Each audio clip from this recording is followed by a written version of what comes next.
Praise the Lord. आप सबको जय मसीह की। एक बार फिर से आज की बुनियादी शिक्षाएं, बेसिक टीचिंग्स में मैं आप सबका स्वागत करता हूं। I welcome all of you in Jesus mighty name. मेरे भाइयों, मेरी बहनों, जब एक घर तूफान के बाद भी अगर वो न हिले या वो न डगमगाए तो उसका एक कारण है क्योंकि उस घर की नींव बड़ी मजबूत है, उस घर की नींव बहुत स्ट्रांग है।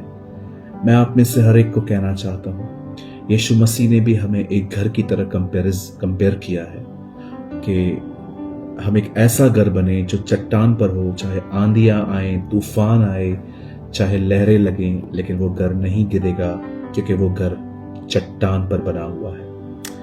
आज इस बुनियादी शिक्षाओं में मैं एक बहुत ही महत्वपूर्ण विषय पे आपसे बात करना चाहता हूं कि क्या करें जब हम किसी से ठेस खाते हैं और हम उन्हें माफ नहीं कर पाते। तो ऐसे विषय में, इस स्थिति में हमें क्या करना चाहिए। आपकी स्क्रीन पर एक वर्ड है, ये वर्ड है 3 अध्याय उसका 13 वचन कुलीसियों में। यदि किसी को किसी पर दोष लगाने का कोई कारण हो तो वह एक दूसरे की सह लो और एक दूसरे के अपराध क्षमा करो। जैसे प्रभु ने तुम्हारे अपराध क्षमा किए वैसे ही तुम भी करो। मैं आज आपको कुछ समझाना चाहता हूं। कई लोग कहते हैं कि यदि मैं दूसरों के अपराधों को माफ नहीं करूंगा तो परमेश्वर मेरे अपराध भी माफ नहीं करेगा। और ये वचन मत्ती 6 अध्याय में ऐ हमारे बाप की प्रार्थना में ये नीचे लिखा हुआ है, जो बिल्कुल सत्य वचन है। पर मैं आप में से हर एक को बताना चाहता हूं, ये वचन यीशु ने तब कहा जब तक यीशु मसीह क्रूस पर नहीं मरे थे। उस समय ये वचन प्रभु ने कहा कि अगर तुम माफ नहीं करोगे तो मैं भी तुम्हें माफ नहीं करूंगा। लेकिन उसके बाद हम सभी जानते हैं कि यीशु मसीह हमारे लिए बलिदान हुए। वो उस क्रूस पर गए, वो उस लकड़ी पे गए और उन्होंने हमारे लिए अपना जीवन दिया। और क्रूस पर मरने के बाद अब कुलीसियों की किताब में पौलुस कहता है, वो यहां पर ये नहीं कहता कि तुम अगर माफ नहीं करोगे तो तुम भी माफ नहीं किए जाओगे। अब वो ये कहता है तुम माफ किए गए इसलिए तुम भी माफ कर दो। जब तक यीशु मसीह क्रूस पर नहीं चढ़े थे तब तक वे कह रहे थे नहीं करोगे माफ, नहीं मिलेगी क्षमा। लेकिन मरने के बाद पौल यहां पर कहता है अब तुम माफ किए गए हो, तुम भी माफ कर दो। मेरे भाइयों, मेरी बहनों, मैं आप में से हर एक को कहना चाहता हूं, हमें बहुत समझना पड़ेगा क्रूस से पहले का क्या कहा गया है और क्रूस पर व्यवस्था पूरी करने के बाद क्या कहा गया है। मैं आप में से हर एक को कहना चाहता हूं, आप में से कोई नहीं है जो माफ नहीं किया गया है। हर एक को परमेश्वर ने माफ किया है। अब जरा सोचिए, हमने क्या क्या चीजों की माफी पाई है। हमने बचपन से कितने पाप किए होंगे, मन में, जुबान से, अपने इमोशंस में, अपने सोचने में, अपने देखने में, और कितनी बार इस बदन के द्वारा, इस देह के द्वारा भी हमने पाप किए होंगे। पर जरा सोचिए, एक एक अपराध प्रभु ने अपने ऊपर लिया, एक एक गुनाह प्रभु यीशु ने अपने ऊपर लिया।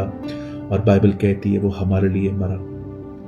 उस पेन को, उस दर्द को बर्दाश्त करने के कारण आज हम माफ किए गए हैं। मैं आप में से हर एक को यह कहना चाहता हूं कि जैसे हम माफ किए गए हैं वैसे हम भी माफ कर दें। मैं आपको ये नहीं कह रहा हूं नहीं करोगे तो क्षमा नहीं मिलेगी, ये भी यीशु ने ही कहा है। लेकिन यहां पर भी वही यीशु बात कर रहा है पौलुस के द्वारा। आप जानते होंगे, एक दिन मैं ये बिलीव करता हूं, एक दिन जब यीशु पतरस के पांव धो रहे थे, चेलों के पांव धो रहे थे, तब उन्होंने एक बात कही कि मुझे तुमसे और भी बहुत सारी बातें कहनी है लेकिन अब मैं नहीं कह सकता क्योंकि तुम सह नहीं पाओगे, तुम समझ भी नहीं पाओगे। मैं बिलीव करता हूं प्रभु बहुत कुछ और भी बोलना चाहते थे लेकिन उन्होंने नहीं बोला। पर मैं बिलीव करता हूं वो पौलुस की पत्रियों के द्वारा वो बातें कह रहा है जो उसने उस समय नहीं कही जब तो इस पृथ्वी पर था। वो हमेशा कहता था कि तुम अपराधों को क्षमा नहीं करोगे, जिन्होंने तुम्हें ठेस पहुंचाई है, तुम्हारे पैसे नहीं लौटाए, तुम्हारे साथ वे लॉयल नहीं थे, तुम्हारे साथ उन्होंने गलत किया, अगर तुम उन्हें माफ नहीं करोगे तो मैं तुम्हें माफ नहीं करूंगा। ये उसे तब कहा जब वो क्रूस पे नहीं मरा था, लेकिन उसके क्रूस पे मरने और जी उठने के बाद पौलुस अपनी किताब में कहता है तुम माफ किए गए हो, क्योंकि उससे तुम्हारे लिए लहू बहाया है। और अब तुम्हें भी सूट नहीं करता कि तुम किसके लिए अपने अंदर गज रखो, तुम्हारे अंदर किसी के लिए कड़वाहट हो। मैं आप में से हर एक को कहना चाहता हूं, आप एक मसीह भाई हैं, आप एक मसीह बहन हैं। यह आप पे सूट नहीं करता कि आप अपने हृदय में किसी के लिए नफरत रखें, हेट रखें। इसलिए मैं आपसे कहना चाहता हूं, हर एक को माफ करें, किसी को बदनाम न करें। कहां पर भी बैठ के उनकी चर्चाएं मत करिए कि इन्होंने मेरे साथ ऐसा किया। मैं कहता हूं, माफ करने वाला व्यक्ति जरूरी नहीं है कि ये भूल जाए कि उसके साथ क्या हुआ, लेकिन एक माफ करने वाला व्यक्ति कभी बदला नहीं लेता। वो कहीं पर भी जाके किसी का नाम नहीं लेता, क्योंकि वो जानता है कि परमेश्वर अपने समय में सब चीजें ठीक करेगा और खूबसूरत बनाएगा। मैं आप में से हर एक को इनकरेज करना चाहता हूं कि आप में से हर एक को इसलिए माफ नहीं करना चाहिए ताकि आप और मैं नरक जाने से बचें। हमें इसलिए माफ कर देना चाहिए क्योंकि हम माफ किए गए हैं, क्योंकि यीशु मसीह ने हमारे गुनाहों को क्षमा किया है, उसने हमारे अपराधों को माफ किया है। अगर आप में से कोई यहां है जो उसके बाद भी कह रहा है कि नहीं ब्रदर, मुझसे नहीं हो रहा, मैं आपको एक सलाह देता हूं, परमेश्वर के पास जाएं, बात करें उससे। उसे कहिए, प्रभु मेरे दिल में बहुत सारी कड़वाहट है, नफरत है, मेरे अंदर बहुत सारे इस आदमी के प्रति बड़ी कड़वी चीजें हैं, क्योंकि इस आदमी की वजह से ये हुआ वो हुआ।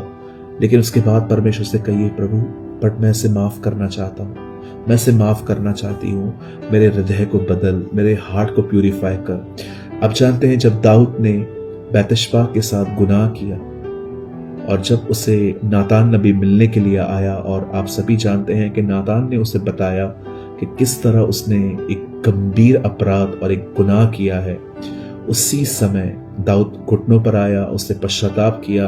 और दाऊद ने भजन संहिता 51 में एक बात लिखी कि मेरे अंदर एक नया आत्मा दे, मेरे अंदर एक नया मन दे।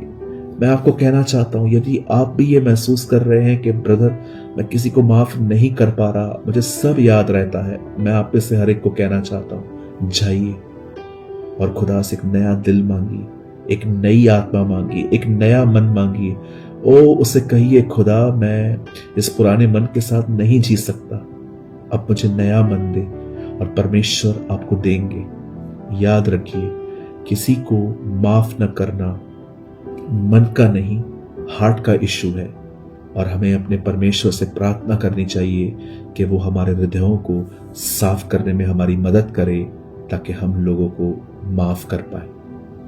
मेरे भाइयों, मेरी बहनों, किसी को फॉरगिव करना और आगे बढ़ना बहुत जरूरी है। मैं आपको सच कहता हूं, कड़वाहट एक ऐसी चीज है जो आपको खुदा से बहुत दूर कर देगी।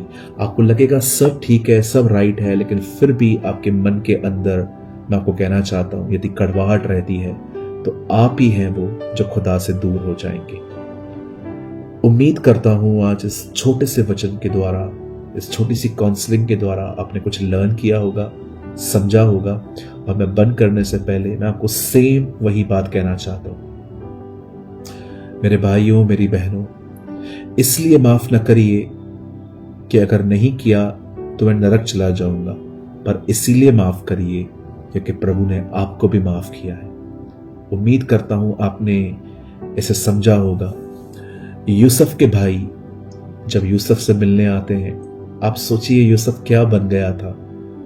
यूसुफ मिस्र का एक बहुत बड़ा बादशाह बन चुका था, बहुत सारे अधिकार उसके हाथ में थे। वो चाहता तो वो अपने भाइयों को खत्म करके किसी रेगिस्तान में गाड़ देता और उसे पता भी नहीं चलता। लेकिन मैं आपको बताना चाहता हूं, जब यूसुफ के भाई इतना बुरा करने के बाद उससे मिलने आए, यूसुफ ने उन्हें कहा, मुझे यहां बेचने वाले तुम नहीं, मेरा परमेश्वर था। यूसुफ ने उन्हें माफ कर दिया। यूसुफ को सब याद था, लेकिन यूसुफ वैसा नहीं चला जैसे उन लोगों ने उसके साथ उसकी हालत की थी। यूसुफ वैसे चला जैसे खुदा चाहता था। मैं शुक्र करता हूं खुदा का कि उसने आज के वचन के द्वारा आपसे जरूर बात की।